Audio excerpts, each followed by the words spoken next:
انسان بہت پریشان ہوتا ہے کہ 99 عورتوں میں سے ایک عورت جنت میں جائے گی اور باقی ساری کی ساری جہنم میں. لیکن نبی علیہ الصلوۃ والسلام نے چونکہ ارشاد فرمایا تو بات 100% سچی ہے. اب فکر مند ہونے کی ضرورت ہے کہ عورتیں اتنی کثرت کے ساتھ جہنم میں کیوں جائیں گی. چنانچہ اس کی چند وجوہات جو ہمیں سمجھ میں آتی ہیں وہ یہ ہیں کہ ایک تو ان میں تعویذ اور کالا علم وغیرہ کرنے کرانے کی عادت بہت ہوتی ہے. ذرا سی کوئی بات ہو تو عاملوں کے پیچھے بھاگتی ہیں، اور آج کل اکثر عامل انسان کا ایمان خراب کرتے ہیں. کاروباری لوگ ہوتے ہیں، ہر آنے والے کو کہتے ہیں تجھے کسی نے کچھ کر دیا ہے، اور اس عورت کے ذہن میں سٹوری پہلے سے بنی بنائی ہوتی ہے، میری پھوپھو نے کچھ کر دیا، خالہ نے کچھ کر دیا، میری بہن نے کچھ کر دیا. بس پھر وہ خیالی دشمن بنا کر اس کے ساتھ نفرت کرنا شروع کرتی ہیں، حتیٰ کہ بہن بھائی کے گھر کا نہ پانی پیتی ہیں نہ کوئی چیز کھاتی ہیں، قطع رحمی کی مرتکب ہوتی ہیں. جنات کا اثر، جادو کا اثر، آسیب کا اثر اتنا زیادہ اس کو مانتی ہیں کہ یوں نظر آتا ہے کہ جیسے اللہ کی خدائی کے اندر کوئی اور بھی بیٹھا اپنی خدائی چلا رہا ہے. وہ جی ہمارا کاروبار کسی نے باندھ دیا ہے. کتنی بے وقوفی والی بات ہے. اللہ تعالیٰ کسی بندے کو رزق دینا چاہیں، ساری دنیا مل جائے اس رزق کو بند نہیں کر سکتی. اللہ تعالیٰ رزق نہ دینا چاہیں، ساری دنیا مل جائے اس بندے کو رزق دے نہیں سکتی. اللہ رب العزت قادر مطلق ہیں. تو یہ عقیدہ بنا لینا کسی نے جی ہمارا کاروبار باندھ دیا ہے، کس قدر واہیات بات ہے. ایمان کا جنازہ نکل جاتا ہے ان باتوں سے. اس لیے ایسے عقیدے دل میں رکھ کے اور ایسی باتیں دل میں رکھ کے اپنا ایمان گنوا بیٹھتی ہیں. اس لیے عورتوں کو چاہیے عاملوں کے پاس جانے سے توبہ کریں.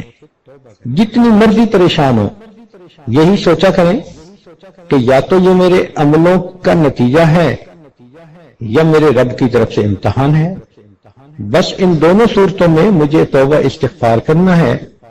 اللہ تعالیٰ مغیر الاحوال ہیں، وہ میرے حالات کو خود ہی ٹھیک کر دیں گے. تو اپنے عقیدے کو خراب کر بیٹھتی ہیں. یہ ایک بنیادی وجہ ہوتی ہے.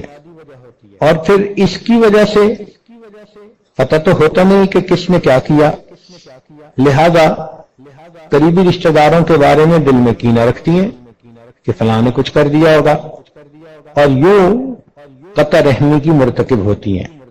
ایک عورت نے ایک مرتبہ فون پر پوچھا میری یہ پریشانی وہ پریشانی، مجھے لگتا ہے کسی نے کچھ کر دیا ہے. تو میں نے کہا ہاں مجھے بھی لگتا ہے کسی نے کچھ کر دیا ہے. تو بڑی خوش ہو گئی کہ حضرت جی نے میری بات کی تصدیق کر دی. میں نے کہا کہ مجھے لگتا ہے کہ آپ کے نفس نے کچھ کر دیا ہے. اب جب بات شروع کی کہ یہ انسان کے اپنے گناہوں کا وبال ہوتا ہے، قرآن عظیم الشان اللہ تعالیٰ ارشاد فرماتے ہیں ما اصابکم من مصیبت فبما کسبت ایدیکم، جو تمہیں مصیبت پہنچتی ہے وہ تمہارے اپنے ہاتھوں کی کمائی ہوتی ہے. اب اس کا دماغ صاف ہوا، کہنے لگی جی میں تو لوگوں سے دشمنی دل میں لے کے پھر رہی تھی، آپ نے مجھے سمجھا دیا کہ اصل دشمن تو میرا اپنا نفس ہے جو مجھے گناہ کرواتا ہے. تو ایک بنیادی وجہ جادو ٹونا، تعویذ جنات کے پیچھے لگ کے اس قسم کے الٹے سیدھے فیصلے دل میں رکھ لینا اور خیالی طور پر لوگوں سے کینہ رکھنا اور ان کی دشمنی دل میں رکھنا.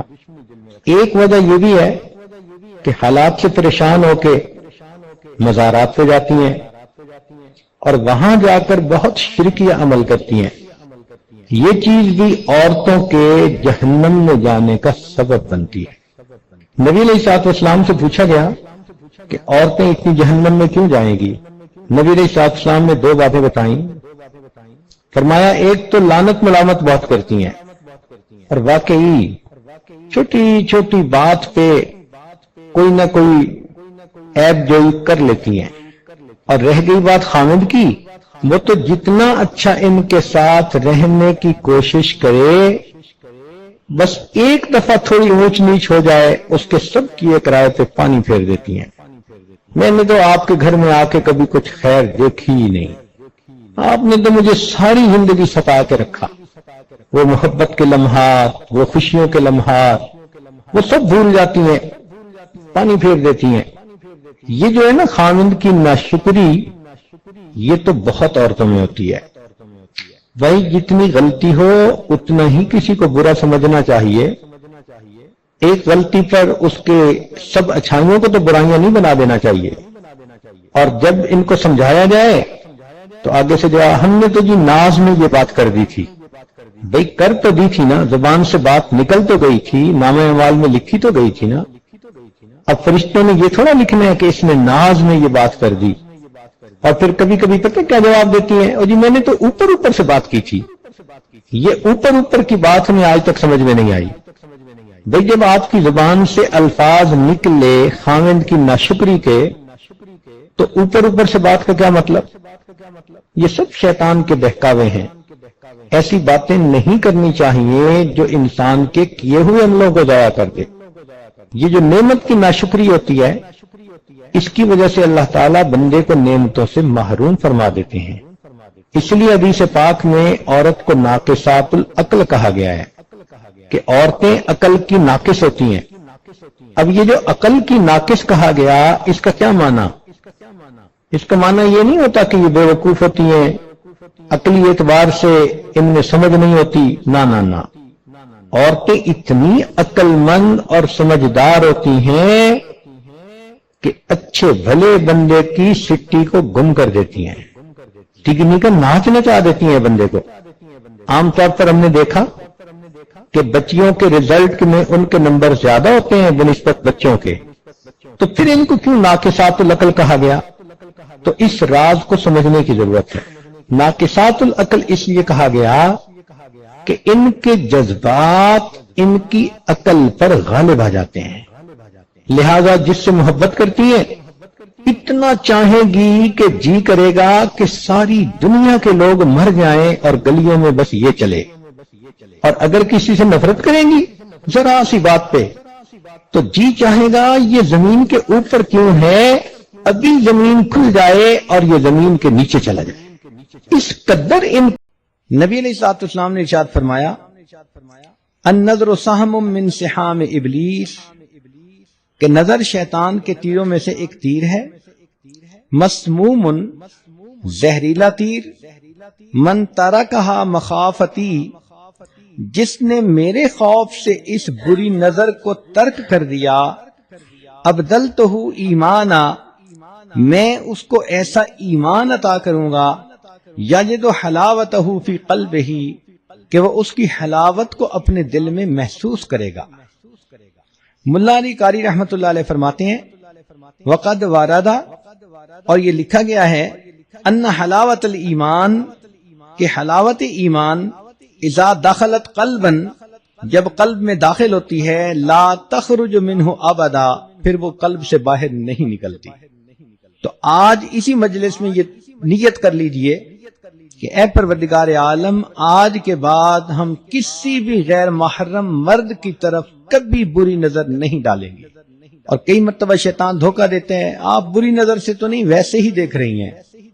ہر ارادے کی نظر جو غیر محرم پر ڈالی جاتی ہے وہ شہوت کی ہی ہوتی ہے، بندہ محسوس کرے یا نہ کرے۔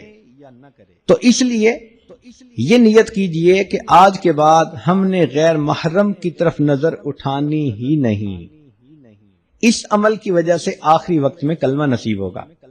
اسی لیے حلاوت ایمان کی علامتیں لکھی ہیں کہ استلذاذ الطاعات، جب دل میں ایمان کی حلاوت آ جاتی ہے تو عبادات کے اندر بندے کو لذت مل جاتی ہے، تلاوت کرنے کو جی چاہتا ہے، نماز پڑھنے کو جی چاہتا ہے، انسان کا عبادت میں نیکی میں جی لگتا ہے۔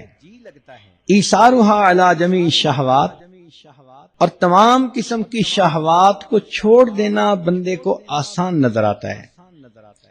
تحمل المشاق فی مرضات اللہ، اور اللہ کی جو پسندیدہ چیزیں ہیں ان کو کرتے ہوئے جو مجاہدہ ہے اس کو برداشت کرنے کی عادت ہو جاتی ہے۔ پھر فرمایا کہ الرضا بالقضاء فی جمیع الحالات، ہر قسم کے حالات میں اللہ کی قضا پر بندے کو رضا نصیب ہو جاتی ہے۔ تو پہلا عمل تھا بد نظری سے پرہیز۔ یہ بد نظری فزیکلی بھی ہو سکتی ہے کہ آپ پریکٹیکلی کسی مرد کی طرف دیکھیں، اور یہ ٹی وی کی سکرین پر بھی ہو سکتی ہے کہ آپ ٹی وی کی سکرین پر کسی غیر مرد کو دیکھیں، بات برابر ہی ہے۔ دوسرا عمل جس سے کہ آخری وقت میں کلمہ نصیب ہوتا ہے، فرمایا مسواک کرنا۔ یہ مسواک کرنا جیسے مردوں کے لیے سنت ہے، عورتوں کے لیے بھی سنت ہے۔ علامہ شامی رحمت اللہ علیہ نے اس کا مسنون طریقہ بتایا کہ مسواک کرتے ہوئے 3 انگلیاں اوپر ہوں، چھنگلیاں نیچے ہو اور انگوٹھا سائیڈ پر ہو۔ وہ فرماتے ہیں مسواک کے بارے میں، من منافعہ، مسواک کے فوائد میں سے یہ بھی ہے تذکیر الشہادت عند الموت، موت کے وقت بندے کو کلمہ یاد آ جاتا ہے۔ رزقنا اللہ تعالی بمنہ وکرمہ، حدیث پاک میں آتا ہے جو بندہ اہتمام کے ساتھ مسواک کرتا ہو، ملک الموت آتے ہیں اور 2 کام کرتے ہیں، شیطان کو اس سے مار کے دور بھگا دیتے ہیں اور اس بندے کو کلمہ یاد دلا دیتے ہیں۔ یہ کتنا بڑا انعام ہے کہ ملک الموت ہی بندے کو یاد دلا دیں کہ تیرے جانے کا وقت قریب آ گیا۔ تو مسواک کی بھی پابندی کریں۔ تیسرا، ایمان پر شکر ادا کرنا کہ ہم نے کلمہ پڑھا، ہم مسلمان ہیں، اب اس ایمان پر ہم اللہ رب العزت کا شکر ادا کریں کہ اللہ تیرا شکر ہے تو نے ہمیں ایمان کی دولت عطا فرمائی۔ اس کی اصول یہ ہے لئن شکرتم لازیدنکم، اللہ تعالیٰ فرماتے ہیں اگر تم میری نعمتوں کا شکر ادا کرو گے ہم اپنی نعمتیں تمہیں اور زیادہ عطا کریں گے۔ تو جو ایمان پہ شکر ادا کرتا ہوگا اللہ تعالیٰ آخری وقت میں اس نعمت سے محروم نہیں فرمائیں گے۔ چوتھا عمل صدقہ خیرات کرنا۔ حدیث مبارکہ ہے، مشکات شریف کی روایت ہے، ان الصدقۃ تطفئ غضب الرب، کہ بے شک صدقہ اللہ کے غضب کو مٹا دیتا ہے، بجھا دیتا ہے، وتدفع میتۃ السوء، اور بری موت سے بندے کو بچا لیتا ہے۔ ملا علی قاری رحمۃ اللہ فرماتے ہیں کہ ای تمنع انزال المکروہ والبلاء فی الحال، کہ یہ عام حال میں مصیبتوں سے اور ناپسندیدہ احوال سے بندے کو بچاتا ہے، وتدفع سوء الخاتمۃ فی المآل، اور موت کے وقت بری موت سے بندے کو بچا لیتا ہے۔ تو صدقہ خیرات جتنا بھی ہو اللہ کے راستے میں کریں، اپنے خاوند سے اجازت لیں۔ ضروری نہیں ہوتا کہ ایک بندہ $10,000 نکالے تو اس کو صدقہ کہتے ہیں۔ آپ نے $1 بھی اللہ کے راستے میں اگر نکالا تو اس پر بھی صدقے کا ثواب ملے گا۔ حدیث پاک میں آتا ہے کہ قیامت کے دن کچھ ایسے بھی خوش نصیب ہوں گے، ایک مٹھی جو اللہ کے راستے میں خرچ کرنے پر اللہ ان کو جنت عطا فرما دیں گے۔ پانچواں، اہل اللہ کے ساتھ بیعت کا تعلق ہونا، قلبی تعلق ہونا، ان کی صحبت نصیب ہونا۔ اس کی وجہ یہ کہ اللہ رب العزت کے پیارے حبیب صلی اللہ علیہ وسلم نے فرمایا ہم رجال لا یشقى جلیسہم، یہ وہ لوگ ہیں کہ جن کے پاس بیٹھنے والا کبھی بدبخت نہیں ہوتا، اور بدبخت تو وہی ہوتا ہے کہ جس کو آخری وقت میں کلمہ نصیب نہ ہو۔ تو اس حدیث پاک سے بھی ثابت ہوتا ہے کہ اس تعلق کی وجہ سے اللہ رب العزت آخری وقت میں کلمہ نصیب فرما دیتے ہیں۔ حضرت مفتی محمد شفیع رحمۃ اللہ علیہ فرماتے ہیں کہ میں نے مولانا روم رحمۃ اللہ علیہ کا شعر پڑھا، یک زمانہ صحبت با اولیاء بہتر از 100 سال اطاعت بے ریا، کہ اللہ والوں کی تھوڑی دیر کی صحبت 100 سال کی بے ریا عبادت سے بہتر ہے۔ تو فرماتے ہیں کہ میرے ذہن میں ایک سوال پیدا ہوا کہ اگر 100 سال کی عبادت سے بہتر ہے یہ کہتے تو ماننے والی بات تھی، مگر انہوں نے تو فرمایا کہ 100 سال کی بے ریا عبادت. گناہ کیا تو یہ نہیں کہ گناہ کر لیا، اب اس گناہ کو چکانا ہے اس کے گھر کی کسی عورت نے، یا بیوی چکائے گی یا بہن چکائے گی یا بیٹی چکائے گی. علماء نے لکھا ہے کہ اس بندے کی گھر کی عورت کے ساتھ ضرور زنا کیا جائے گا، اور نہیں تو گھر کی دیواروں سے زنا کیا جائے گا. ہم کیا سمجھتے ہیں کہ ہم ہی دوسروں کی شکلیں دیکھ رہے ہوتے ہیں، ہمارے گھر کی عورتوں کی طرف دوسروں کی نظریں نہیں اٹھ سکتی. یہ اللہ کا بنا ہوا ایک نظام ہے. اب اگر یہ مکافات عمل کا یقین دل میں ہو تو پھر بندہ اللہ سے ڈرے گا. یہ یقین کمزور ہو گیا، احساس نہیں ہوتا کہ اس ایکشن کا ریئیکشن ہو کے رہنا ہے. دیکھیں اللہ تعالیٰ وہ ذات ہے، قرآن مجید میں فرمایا فَمَن يَعْمَلْ مِثْقَالَ ذَرَّةٍ خَيْرًا يَرَهُ، ذرہ کے برابر بھی نیکی کا عمل ہوگا اس کا بھی بدلہ دیں گے، ذرہ کے برابر گناہ کا کام ہوگا اس کا بھی ہم بدلہ دے کے رہیں گے. تو جہاں ایکوریسی لیول اتنا ہے کہ ذرہ جیسی نیکی بھی آنکھوں سے اوجھل نہیں ہو سکتی، ہم گناہ کر کے کیسے اس کے وبال سے بچ سکتے.